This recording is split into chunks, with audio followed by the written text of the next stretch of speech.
Sinthai Story Manipur channel asigi maikaidagi Thanga Moirangthemdagi Thoithoi Gurumayumna taramna okjari. Masisu mayamgidamakta yamna nungairaba wari ama puduna lakjari. Wari asigi mamingdi Lamhenba Nungshiba. Wari asibu khut thabiragliba MK Khuman. Wari asi pathokjarakpa matamda shoi khilankiba yarabasu mayamna ngakpiyu. Channel asibu mayamna nungshibiduna like, share amadi subscribe tawbiyu.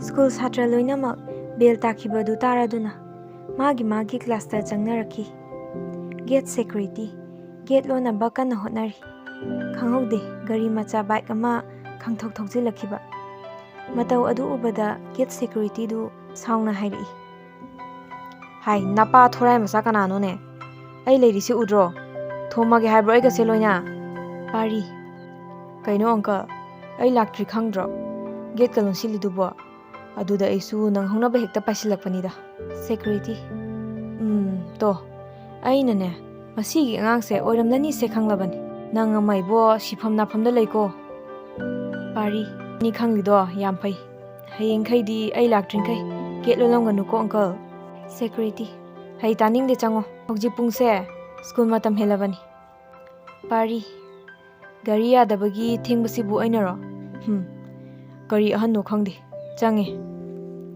Security Mangao onthokna thikridako Pari class sanglai Mana sanglakpada oja sanglaga leirami Pari changakpa ubada ojana hairi Hai pari kaigino yam thinglaida Pari Gari yadadana thingdokre sa Oja fare chango nangina famda phamo Lanthoiba kaigino adu yam thinglaidubo Kharangana lau yadro Ojana nangshe School sigi mai purakani na asa changna thamlibani ko Pari hoida aishu khange khange di hairaga ngoksinaba mangauk thibadi handena ha di polakpada yorabani masagine ojaduna moina wari sanari badu taraga hairi Pari noi party langano darik taklise munata aduga pari nang school sigi mai purakadaba student ni haiduna oja singna asa thamlibani kanna hotna siko You understand what I can say? Pari Yes sir, I understand. I will try in my best level. Oza Okay, sit down.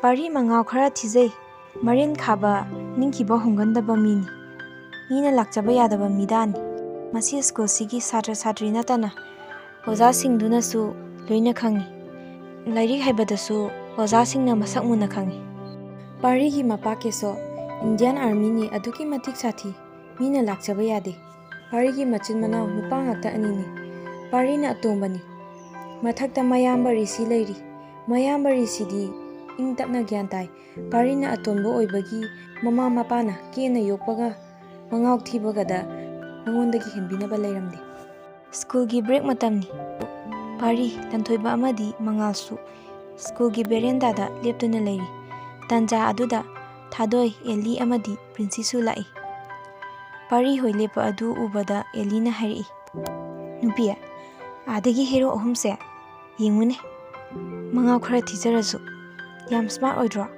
Prince is naibane mangau thi haibagi wani nupa thokpa haibadu makhoi party sini Thoithoi as magi matokse aidi kaya hainadeda mina pamnarasu Eli yare bima Nang nahinadarasu manadi nang kainong khanba maliko Thoithoi as yare taningde chasilao thuna Thoithoi hoi lakpa du ubada hairai Pari Fajebi ahum kai chatoino canteen changudoira aigisu coffee amata laibiyudana Thoithoi leiraga thau yadro pesa du yana pairaga tandro mingonda hairidobu Pari nang leibado yam thakjaningba idi Thoithoi Thoithoi du pairaga chatki Pari su Thoithoi na pairaga chatkiba aduda nokhauri nungaibi oire Thoithoi bu laknaba sawanba sina break matam losinkre ojana class mathang lauduna suti matam ora aduna hanakhre loinama Pari lanthoiba amadi mangalsu gari thogdorakaga yumda hanakhre Pari halakpa adu ubada mama Sunita na hai Thoiba hala abo nangwa ija waram lani chara wan gero Natraga coffee semlakuro. Pari. Yarnida ima. Ai karimta chaningdeba. Sunita. Masigi angangsidi. Ngangnaba onthokna wadurida. Pari adu fi hongdoklaga game sanakre. Mayamba risi manampagi manakta changlaktuna hairi. Hai Thoiba, nang 12 ni thadoribasi. Gyan taw. Larikta focus yamna piyu. Game sanabana oiba yaba hongnadeko. Pari. Hoi tamo. Ai su ngamnaba hotnage. Hotnani. Yam hotnadoriba. School halakpaga larik pabagi wakalsu leite. Pabungna khanglaadi natai charweko nang. Pari. Hoi tamo. Ai su khangeba. Mayamba du manampago onsinaba tanduna thokre. Pari si nganglingkhai machin wate. Ngamnaba aduma khumlakani khangbanina thokribani. Thadoi. Mama Sanaraina chak thongliba adu mateng pangli. Sanare. Bema nang lairik pajaruro. Mama thonglage. Thadoi. Yanida ima. Aisu mateng ngaktang panglongge. Lairikti horen chak toklaga adum parasu yaida. Sanare. 12 exam ni thadoise. Kanna hotnauko. Coaching chatludana. Mama nang pabungda hainage. Yarani ima. Ayumda sum hotnageba. Sanare. Hoi fare.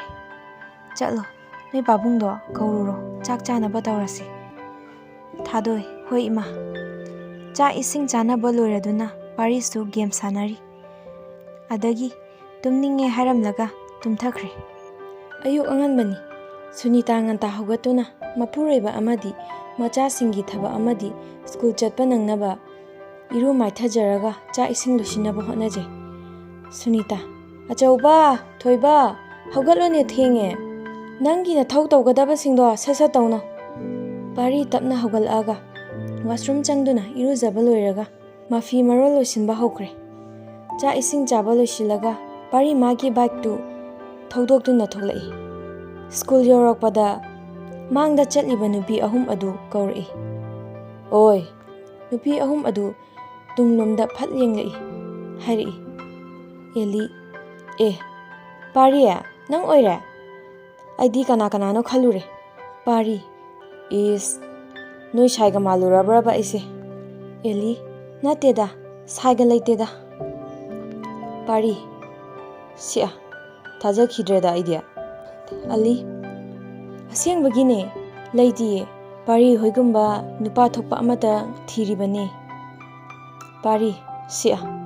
Waridi nungairine. Ado. Thadoi shibu waga ngangba thoktrabo. Dumina sum lairisibo. Thadoi. Mina wa ngangingdabagi ngangdababu lon thokdaba kaubro. Pari. Hare. Maron faudi thokpa zatnine. Thadoi. Karigino nangna ingonda yengsilaga leirise. Nathau amta leijadrabo. Pari. Moroko charakpro. Asuk yam sauridubo. Yararoi. Mina wa hanga asu adumaina dum khumladi. Exam da oiradine 0 fangani. Thadoi. Nathau nate. Fangningaga fangnindra tokani. Pari. Elia. Prince. Ai halamage. Swaise. Mai pokhaire. Maisa phauraktringaida chathaurage. Eli amadi Prince chap manana khumlai. Hoi halamo. Pari adu Thadoi da michi khachilamlaga thuna chatkre. Thadoi. Kari thoena tawja charino. Masaksiga. Eli. Yare nangsu.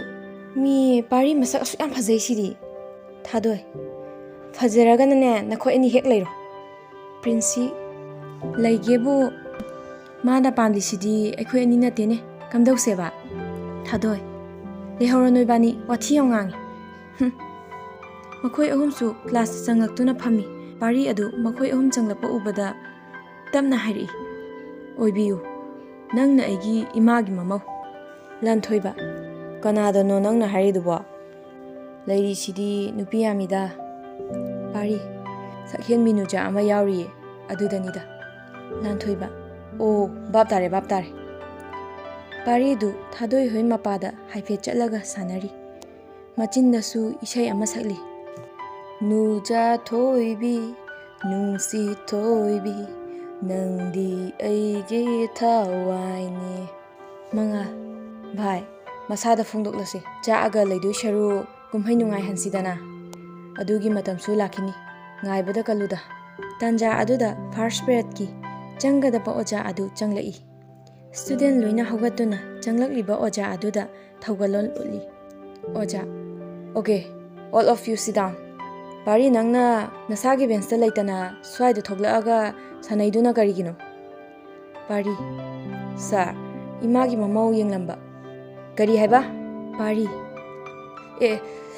ꯁꯥꯔ ꯁꯣꯏꯕꯅꯦꯕ ꯄꯥꯔꯤꯒꯤ ꯃꯇꯧ ꯑꯗꯨ ꯌꯦꯡꯂꯒ ꯁ꯭ꯇꯨꯗꯦꯟꯁꯤꯡꯗꯨ ꯋꯥ ꯂꯥꯎꯅ ꯅꯣꯛꯏ ꯑꯣꯖꯥ silence ꯂꯥꯡꯅꯒꯅꯣ ꯄꯥꯔꯤ ꯐꯝꯃꯣ ꯌꯥꯔꯦ ꯉꯥꯎꯁꯤꯟꯅꯅꯨꯀꯣ ꯄꯥꯔꯤ ꯍꯣꯏ ꯁꯥꯔ ꯄꯥꯔꯤꯗꯨ ꯃꯊꯟꯇ ꯁꯣꯜꯂꯤ ꯆꯠꯐꯝꯅꯤꯗ ꯑꯩ ꯀ꯭ꯂꯥꯁꯇꯨ ꯃꯊꯪ ꯇꯧꯗꯨꯅ ꯕ꯭ꯔꯦꯛ ꯑꯣꯏꯔꯦ ꯊꯥꯗꯣꯏ ꯄ꯭ꯔꯤꯟꯁꯤ ꯑꯦꯂꯤ ꯀꯦꯟꯇꯤꯟ ꯆꯠꯇꯨꯒꯤ ꯊꯣꯛꯂꯛꯏ ꯃꯈꯣꯏꯅ ꯊꯣꯛꯂꯛꯄꯗ ꯁꯦꯛꯁꯟꯕꯤꯒꯤ ꯈꯥꯕ ꯍꯣꯏ ꯄꯥꯔꯇꯤꯗꯨꯁꯨ ꯂꯩꯔꯝꯃꯤ ꯊꯥꯗꯣꯏ ꯂꯥꯛꯄ ꯎꯕꯗ ꯈꯥꯕꯅ ꯍꯥꯏꯔꯛꯂꯝꯃꯤ ꯊꯥꯗꯣꯏ ꯅꯪ ꯑꯩꯒꯤ ꯄꯥꯎꯈꯨꯝꯗꯤ ꯄꯤꯕ ꯌꯥꯔꯕꯖꯥꯠꯅꯤ ꯀꯌꯥꯝ ꯀꯨꯏꯅ ꯉꯥꯏꯍꯟꯒꯦ ꯍꯥꯏꯔꯤꯅꯣ ꯊꯥꯗꯣꯏ ꯆꯥꯎꯈꯠꯇꯕ ꯉꯥꯛꯇ ꯁ꯭ꯀꯨꯜꯁꯤꯗ ꯄꯨꯜꯂꯒ ꯇꯝ ꯂꯩꯔꯦ ꯑꯩꯗꯤ ꯄꯦꯜꯂꯕꯅꯤ ꯈꯥꯕ ꯆꯥꯎꯈꯠꯇꯦ ꯍꯥꯏꯒꯦꯔꯥ ꯆꯥꯎꯈꯠꯂꯤ ꯍꯥꯏꯒꯦꯔꯥ ꯀꯩꯝ ꯀꯥꯏꯗꯦ ꯇꯧꯕꯇꯕꯨ ꯑꯩꯒꯤ ꯄꯥꯎꯈꯨꯝ ꯄꯤꯕꯁꯤꯅꯤ ꯊꯥꯗꯣꯏ ꯅꯪꯅ ꯈꯜꯂꯤꯕ ꯋꯥꯈꯜꯗꯨꯗꯤꯅꯦ ꯅꯃꯪꯗ ꯐꯥꯎꯕ ꯃꯪꯂꯨꯔꯅꯨ ꯑꯦꯂꯤ ꯄ꯭ꯔꯤꯟꯁꯤ ꯆꯠꯁꯤ